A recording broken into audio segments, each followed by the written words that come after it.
ఈ రోజు ఒక డిఫరెంట్ టాపిక్. ఈ పింక్ స్టిక్కర్ ఏంటి, గ్రీన్ స్టిక్కర్ ఏంటి అని. సో నమస్తే అండి, నేను doctor Bindu Reddy, Sai Sri speciality hospital, Nellore. Patient files పైన పింక్ స్టిక్కర్, గ్రీన్ స్టిక్కర్ వేస్తుంటే పేషెంట్స్ అడుగుతున్నారంట, వాళ్ళకెందుకు గ్రీన్ వేశారు, నాకెందుకు పింక్ వేశారు అని. సో మా స్టాఫ్ అన్నారు, మేడం దీని గురించి మీరు ఒక రీల్ చేయాలి, సో మన పేషెంట్స్ అందరికీ తెలియాలి వీటి గురించి అని. యాక్చువల్గా నేను రీల్స్ చేసినప్పుడు అందులో పాజిటివ్ రిజల్ట్స్ అని లేదా ట్రీట్మెంట్ ఆప్షన్స్ అన్ని ఎక్స్ప్లెయిన్ చేసినప్పుడు మన ఒక ఇన్ఫర్టిలిటీ సెంటర్ అనుకుంటారు, కానీ this is not exclusive infertility centre. ఇందులో మెటర్నిటీ వింగ్ కూడా ఉంటుందన్నమాట.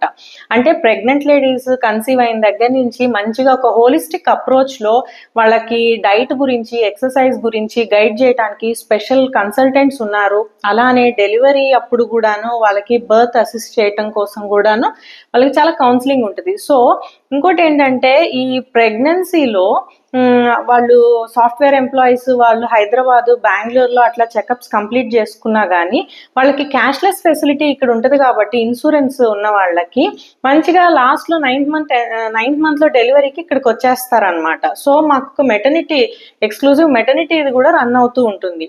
నేను ఓపీ చూసుకునేటప్పుడు పేషెంట్స్ని డిఫరెన్షియేట్ చేయడానికి ఎవరు యాంటీనేటల్, ఎవరు ఇన్ఫర్టిలిటీ అని నేను ఫైల్స్ డిఫరెన్షియేట్ చేసుకోవటం కోసమని యాంటీనేటల్కి పింక్ స్టిక్కరు, ఇన్ఫర్టిలిటీ వాళ్ళకి గ్రీన్ స్టిక్కర్ వేసుకుంటాను అంతే.